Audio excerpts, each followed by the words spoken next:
Hello students, welcome to my channel. Students, आज आपको पढ़ाएंगे प्रेपोजिशन। प्रेपोजिशन में आज आपको आफ्टर तथा बिफोर का प्रयोग, बिहाइंड तथा इन फ्रंट ऑफ का प्रयोग पढ़ाएंगे। आफ्टर तथा बिफोर दोनों एक दूसरे के अपोजिट अर्थ में प्रयोग किए जाते हैं और दोनों गतिशीलता को दर्शाते हैं, लेकिन बिहाइंड और इन फ्रंट ये भी एक दूसरे के विपरीत होते हैं, लेकिन ये स्थिरता को दर्शाते हैं। आफ्टर बिफोर गतिशीलता, बिहाइंड इन फ्रंट ऑफ स्थिरता को दर्शाते हैं। तो हम सबसे पहले आफ्टर तथा बिफोर का प्रयोग क्लियर करेंगे।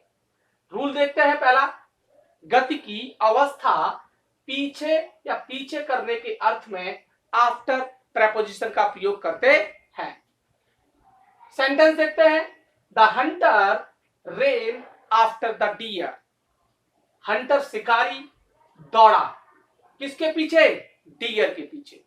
तो शिकारी हंटर ने भी गति की और डियर ने भी गति की, दोनों गतिशील थे और पीछे के अर्थ में हमने किसका प्रयोग किया है? आफ्टर प्रेपोजिशन का।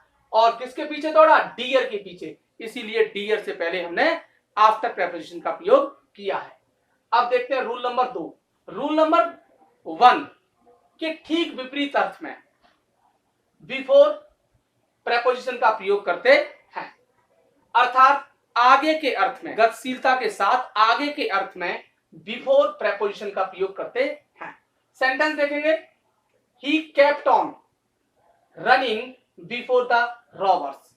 उसने दौड़ना जारी रखा बिफोर द रॉबर्स। किसके आगे? रॉबर्स के आगे। तो जिसके आगे दौड़ना जारी रखा, उसी शब्द के आगे हम बिफोर प्रेपोजिशन का प्रयोग कर देते हैं। तो हमने बिफोर कहां लगाया है? रॉबर्स के आगे। अब देखते हैं बिहाइंड तथा इन फ्रंट ऑफ का प्रयोग। ये दोनों एक दूसरे के विपरीत होते हैं, लेकिन ये दोनों स्थिरता को दर्शाते हैं। तो देखते हैं रूल नंबर 1 के पीछे के अर्थ में स्थिरता दिखाने के लिए बिहाइंड प्रेपोजिशन का प्रयोग करते हैं। सेंटेंस देखते हैं। There is a tree behind my house.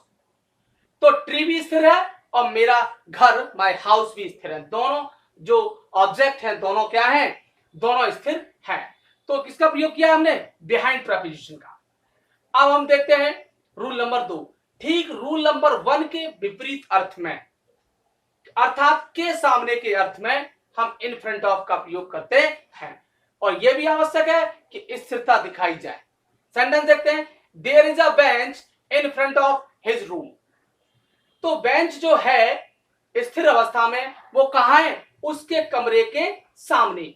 तो इस कमरा भी स्थिर होगा और बेंच भी स्थिर है, लेकिन इन फ्रंट ऑफ हमने क्यों लगाया? क्योंकि यहां पर के सामने के अर्थ में हम इन फ्रंट ऑफ का प्रयोग करते हैं। इस तरह से आपका after, before, behind, in front of preposition complete होती है।